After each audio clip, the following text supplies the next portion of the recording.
My parents said I had 24 hours to leave. Their house, they forgot my name, is on the deed. Pack your bags. You have 24 hours. Mom's words hit like ice water as she stood in my kitchen doorway, holding a Starbucks cup like a weapon. The steam curling up from her grande Pike Place roast seemed to mock the cold fury in her eyes. Dad appeared behind her, waving a printed email with the confidence of someone who'd never actually read legal documents. "Our lawyer says we can legally evict you," he announced, his voice carrying that particular brand of self-righteousness that had haunted my childhood. "What would you do if the people who raised you tried to steal everything you'd worked for?" Little did they know, I had my own legal surprise waiting in the Franklin County records. Before you judge my response, hear the whole story. My name is Sarah Mitchell, and 6 months ago, I thought I was just a people-pleasing marketing coordinator at a mid-sized agency in downtown Columbus. The kind of person who brought coffee for everyone, stayed late without being asked, and said, "sorry," when other people bumped into me at Target. Then COVID happened, and everything changed. The layoffs hit our agency hard in March 2021. One day I was coordinating social media campaigns for local restaurants. The next I was cleaning out my desk while my boss avoided eye contact. My parents, Bob and Linda Mitchell, owned Bob's Auto Repair, a small shop that was hemorrhaging money faster than a blown head gasket. "Come home temporarily," they said, "just until you get back on your feet." That was 3 years ago. The house purchase happened fast. Grandma Betty's life insurance policy came through, $47,500 that was supposed to be my emergency fund, my independence money. But Dad found this perfect 3-bedroom ranch in Clintonville, and suddenly we were all at Premier Title Company signing papers. Joint tenants with right of survivorship, the notary explained. Equal ownership regardless of who paid what. I thought it meant we were finally a team. The basement became my domain. String lights from Amazon creating fake stars on the ceiling. Thrift store furniture arranged just how I liked it. I had my routines. 6 a.m. Dunkin' run, medium iced coffee, oat milk, extra shot. Taylor Swift's Folklore playing during my 25-minute commute downtown. Sunday tuna casserole dinners where I bit my tongue while Jake got praised for basic adulting. Last month, I found the HOA violation notice stuffed behind the coffee maker. Tree trimming overdue, addressed to Sarah Mitchell as the primary contact. Not Mom, not Dad. Me. When I asked about it, Mom just shrugged. "You handle the house stuff now, Sarbear. We're getting older. Older, but apparently not too old to plan my eviction." My parents saw a spinster daughter living in their basement. I saw someone keeping their house out of foreclosure. My mortgage auto-pay had been covering the $1,180 monthly payment to Wells Fargo for 38 months straight. The new roof after the storm damage. $2,800 from Mike's Roofing. Paid by my Chase Sapphire card. The HVAC system that died last winter. $6,200 for a new train unit. Financed through my credit union.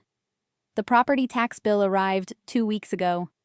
Franklin County Treasurer, addressed to Sarah E. Mitchell as primary taxpayer contact. 3rd year running.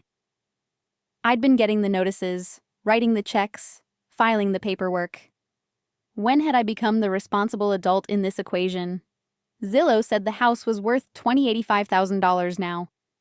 We'd bought it for $21,000. That's $75,000 in equity, and I'd funded every improvement that created it.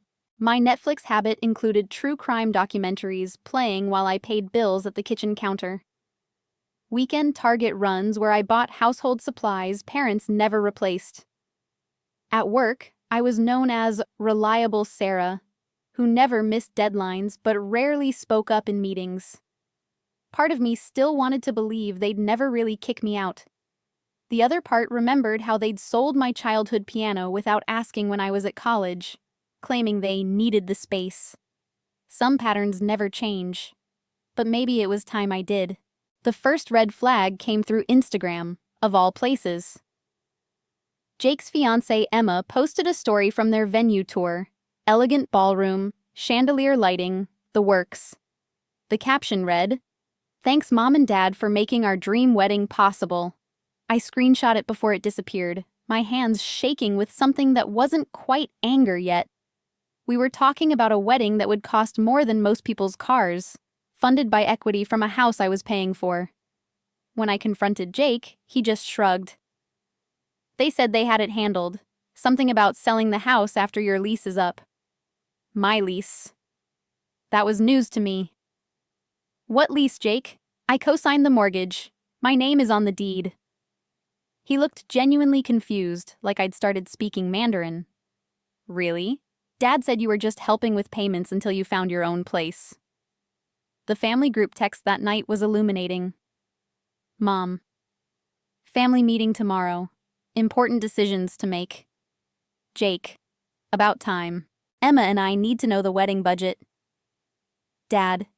Sarah, make sure you're home by 6, not, can you be home, or, would you mind? Make sure. Mrs. Chen from next door pulled me aside the next morning while I was getting my mail. 70-something retired librarian always knew everyone's business.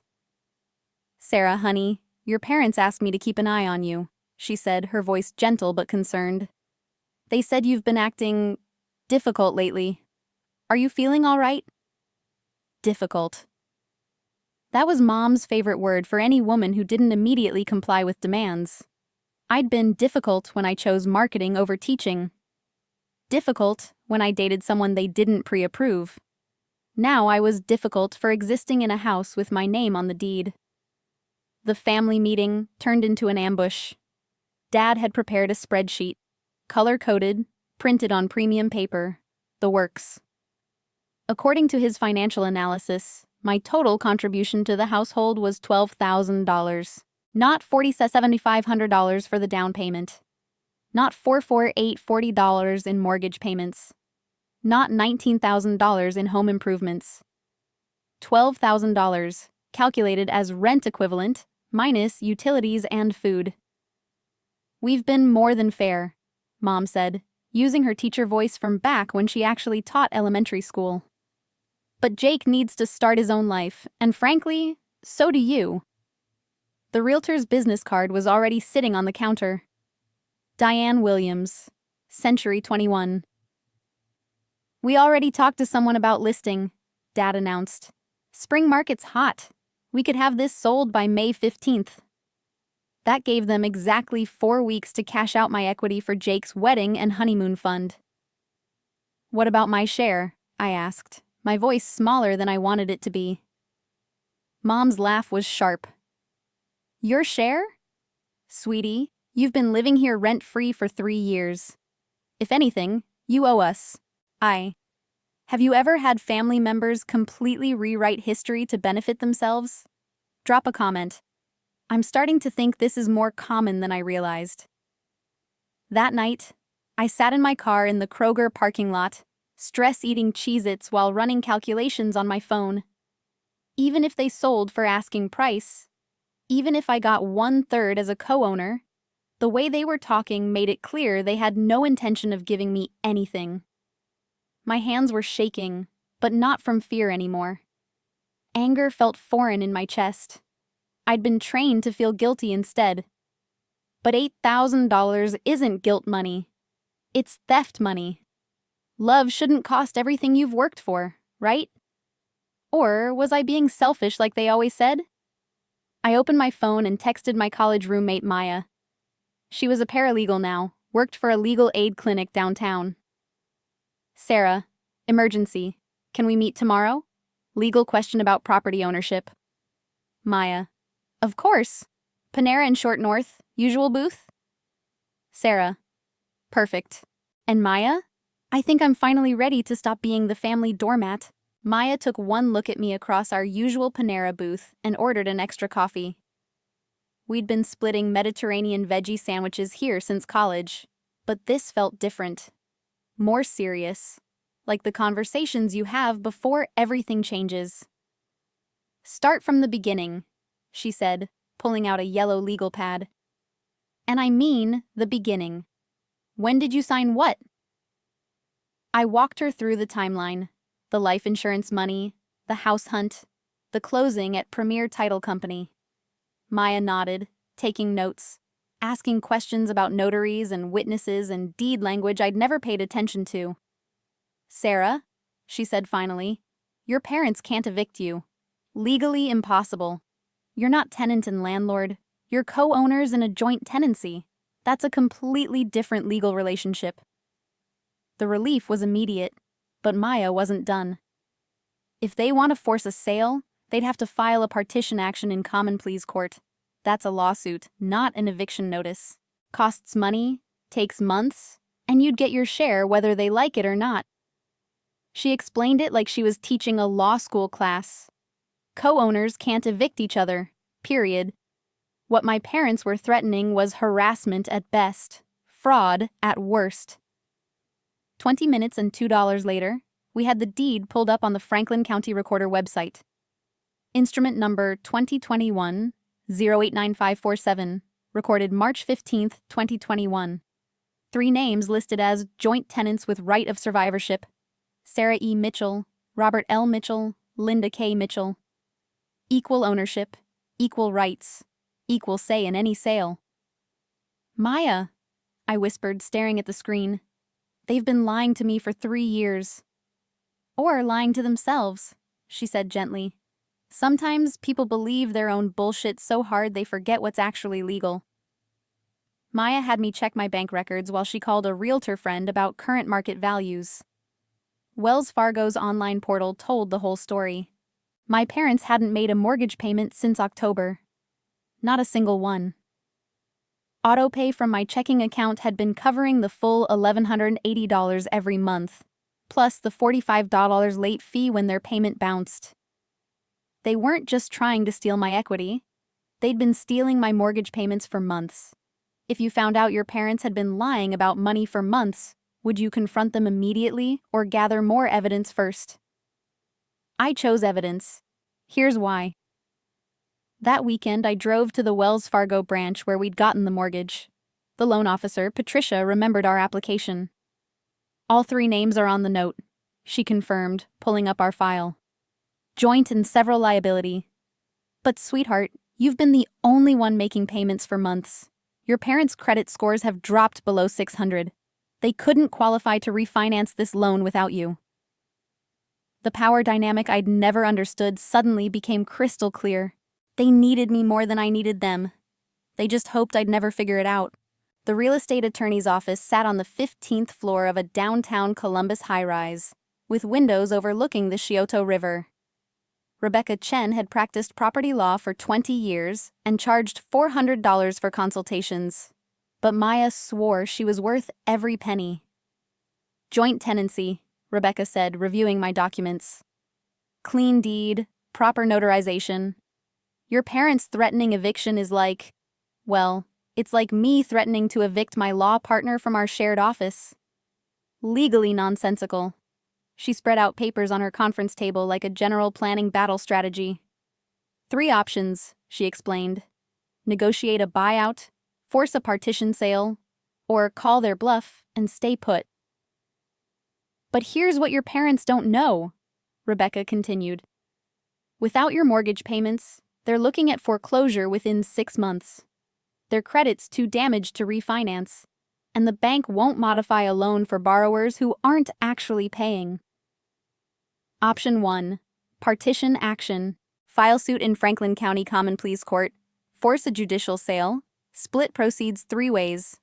Cost: $3,500 in attorney fees, plus court costs. Timeline: 4 to 6 months minimum. Option 2. Negotiated buyout. Parents buy out my 1/3 interest for fair market value minus transaction costs. Faster, cleaner, but required them to actually have money. Option 3. Status quo. Keep making mortgage payments, stay in the house, let them stew in their empty threats. That leverage came from an unexpected source. Jake's fiancée, Emma, called me directly the next day. Her voice was shaky, on the verge of tears. "Sarah, please don't ruin our wedding," she said without preamble. I know there's some family drama about the house, but Jake's parents promised us $8,000 for the venue and honeymoon. We already put down deposits. $80,000. The exact amount they'd get from my share if they sold the house and kept everything. By the time we hung up, Emma understood the situation very differently. "Oh my God," she whispered. "They're stealing from you to pay for our wedding." The certified appraiser Rebecca recommended valued the house at $28,500 in current market conditions. Minus the outstanding mortgage balance, Wemfee means $6,800, realtor commission, 6%, FON, $17,100, closing costs, $3,500. Net proceeds would be approximately $1,760. Divided 3 ways, $3,567 each, but a negotiated buyout could net me closer to $85,000, $9,000, depending on how much they wanted to avoid court. Maybe this was what growing up actually meant. Choosing yourself when no one else will. They came prepared for war. Sunday, 2 p.m., around the dining room table where we'd shared 1,000 meals. But this wasn't dinner. This was an intervention. Mom and Dad flanked by Jake and Emma, all 4 wearing expressions that suggested they'd rehearsed this conversation. I sat alone on the other side, my evidence folder neat beside my placemat, feeling like a defendant in my own home. "Sarah," Mom began, her voice dripping with patronizing sweetness, "we need to discuss your living situation. As a family." The word family landed like a weapon. "We're doing this for the family. Family comes first. Don't be selfish. Think about the family." Dad opened his leather portfolio and pulled out official-looking documents. "We've made some decisions about the house," he announced. "Jake and Emma need stability, and frankly, it's time you learned to stand on your own 2 feet. Jake leaned forward, trying to look sincere. "Look, sis, we know you've helped out with some expenses. We're prepared to give you $15,000 from the sale as a thank you gesture." $15,000 for a house where I'd contributed over $8,000 and held equal legal ownership. "That's very generous," I said quietly, sliding the deed copy across the table. "But according to Franklin County records, I'm entitled to 1/3 of net proceeds as a joint tenant." Dad barely glanced at the document before producing his ace in the hole. A quitclaim deed, signed with what was supposedly my signature, dated 6 months ago. "Actually, sweetheart, you signed away your interest when you moved back home. Right here." He tapped the paper with his finger. "Witnessed and everything." The forgery was almost impressive. My name in handwriting that resembled mine, dated and formatted to look official. Almost. I pulled out my phone and dialed Rebecca Chen's office. She answered on the second ring. We'd arranged this call in advance. "Rebecca," I said, putting the phone on speaker, "my parents are claiming I signed a quitclaim deed relinquishing my ownership interest. Can you explain why that wouldn't be legally valid?" Her voice filled the dining room, clear and professional. "First, quitclaim deeds in Ohio require notarization to be valid. Second, joint tenancy can only be severed by specific methods outlined in the Ohio Revised Code. Third, any attempt to coerce a co-owner into signing away property rights could constitute fraud." Dad's confident smirk began to fade. "Additionally," Rebecca continued, "joint tenants cannot evict each other. That's a landlord-tenant relationship, which doesn't exist between co-owners. If the other co-owners want to force a sale, they'd need to file a partition action in common pleas court." "What's a partition action?" Emma asked, the first words she'd spoken. "A lawsuit," Rebecca replied. "Expensive, public, and time-consuming. Takes 4 to 6 months minimum, and the court would order the property sold with proceeds divided equally among all co-owners, regardless of contribution amounts." The silence that followed was deafening. Jake's quick mental math was almost visible. No quick sale meant no wedding fund. Emma's face went pale as she calculated the timeline. "She can't do this to us," Mom said, but her voice lacked its earlier conviction. "We raised her. We gave her everything. You raised me to be strong, I said, standing up. And then you got upset when I finally used that strength. Dad waved the fake quitclaim deed again. This is valid. We have witnesses. Do you have a notary stamp? I asked. Because that signature was never notarized, which makes it worthless under Ohio property law. You're going to ruin our wedding over money? Emma said, tears starting. I'm not ruining anything, I replied, my voice steadier than I felt. I'm protecting $87,500 of my own equity from being stolen. If you need money for your wedding, maybe ask for a loan instead of demanding I gift you my life savings. For the first time in 28 years, I watched my parents realize I wasn't their pushover anymore. It felt terrifying and incredible simultaneously. The negotiations took 2 weeks. Not the dramatic courtroom showdown I'd sometimes imagined, but a series of awkward phone calls and tense kitchen table discussions that felt like emotional surgery without anesthesia. Rebecca handled the legal framework while I handled the family dynamics, a combination that proved surprisingly effective. The final agreement was simple. My parents would buy out my 1/3 interest for $85,000 within 60 days. They'd refinance the mortgage without my name, assuming full responsibility for future payments. How they'd manage that with their damaged credit scores wasn't my problem anymore. Jake's wedding scaled down from country club elegance to community center practicality. Instead of the $8,000 windfall they'd been counting on, my parents managed to scrape together $15,000 for venue and catering. Emma handled it with more grace than I expected, eventually admitting she'd always preferred intimate gatherings anyway. I'm sorry, Jake told me 3 weeks later, catching me as I loaded boxes into my Honda Civic. I didn't understand what was really happening. Mom and Dad made it sound like you were just being difficult. I was being difficult, I said, taping up a box labeled kitchen stuff. Turns out that's sometimes necessary. The first night in my new German village condo, I ordered Thai food and ate it straight from the containers while binge-watching Schitt's Creek. The silence wasn't lonely, it was peaceful. I'd never realized how much energy I'd spent walking on eggshells until I didn't have to anymore. Coffee tasted different when no one was judging your choices. Sunlight streamed through windows I could open without asking permission. The air conditioning hummed at exactly 68 degrees. My choice, my electric bill, my comfort. Small freedoms that felt revolutionary. My condo in German village faces east, which means morning light filters through gauze curtains I chose myself, casting soft patterns on hardwood floors that belong to me. The smell of fresh coffee mingles with eucalyptus from the diffuser I splurged on, creating a sensory sanctuary I never knew I needed. I wake to silence instead of anxiety. The gentle hum of appliances I picked out. The soft throw blanket draped over my reading chair. Navy blue with tiny stars, purchased without asking anyone's opinion. Some evenings I just sit in my living room, feeling the texture of that blanket between my fingers, and smile knowing nobody can take this feeling away from me. My parents and I have settled into a cautious respect. They invite me to family events, but don't guilt-trip me when I decline. Jake's wedding happened on schedule, smaller but still beautiful. Emma's maid of honor toast mentioned family members who taught us that love means wanting the best for each other, even when it's complicated.